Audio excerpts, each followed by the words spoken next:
When do you decide to replace a silver filling? You see the little crack that's on the silver filling on the mesial. There's the x-ray.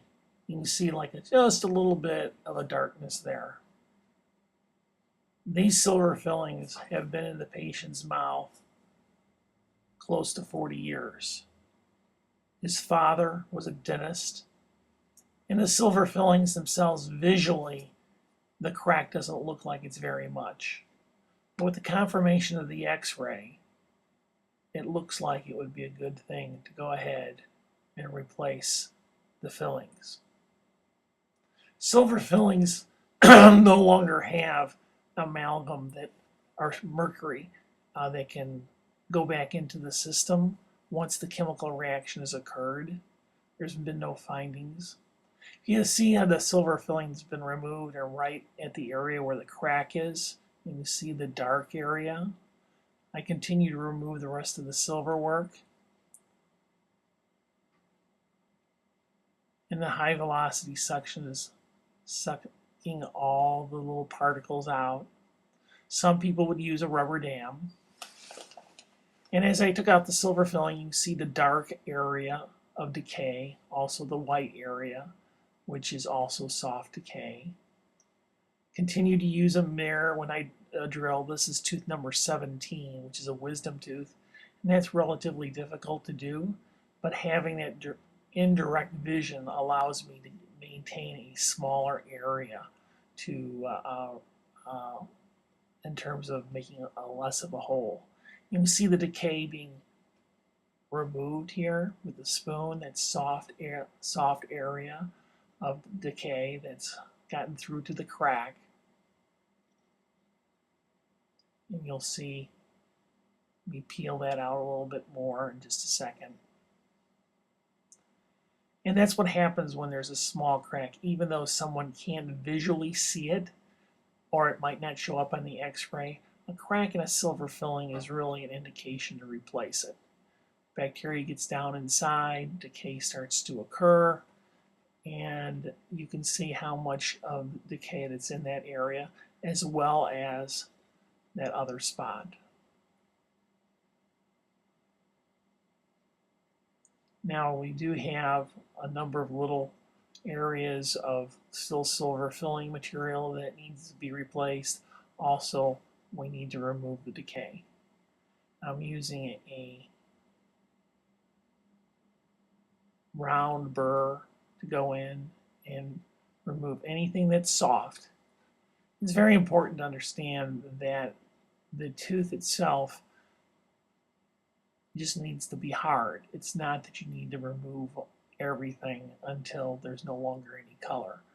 The idea is to remove anything that's been infected and to leave any tooth structure behind that's still currently good.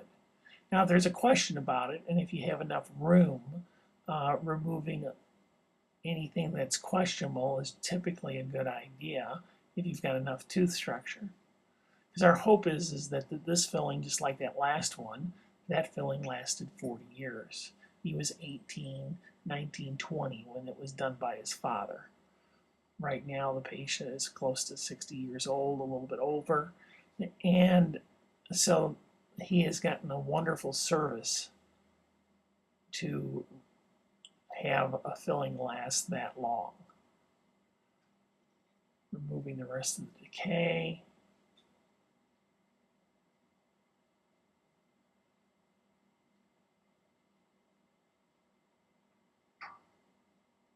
And this is done using a very slow RPMs, about 2,000 RPMs, and using a mirror to look at to get that area decay out. After I get the decay removed, I'll come back and use a micro etcher with aluminum oxide. You can see as I get close to the marginal ridge there that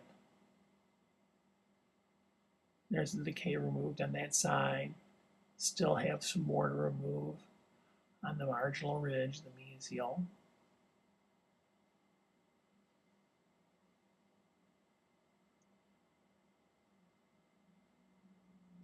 You see a little crack on the tooth itself, on the tooth in front, tooth number 18, the distal there.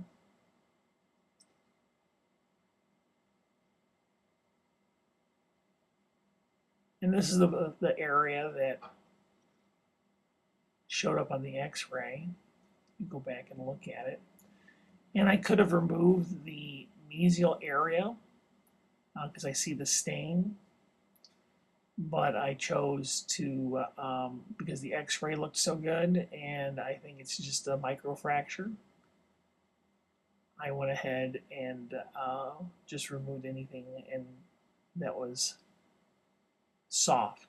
This is a micro etcher. We cleaned it out. As you can see now, the silver areas are clean.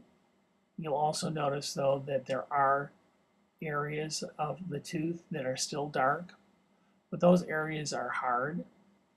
This is me getting it prepared for the filling. The light is a blue filtered light. We use chlorhexidine to clean it up, which kills any bacteria that might be residual. Different people do that. And then there's a primer and then a bond. This is flowable, and I like to put a little flowable down into the filling that will float around a little bit into the little nooks and crannies so there's no void. And then this is actually the filling material. In this case, it's Sonic Fill. There's a lot of good filling materials. I like this because the light penetrates it well. And I use enough of it to push actually the flow out of the area so that most of the filling, 99% of it, is with the Sonic Fill, which is a little stronger material. But if you place the Sonic material just by itself, I find that occasionally there'll be a void, which weakens the filling.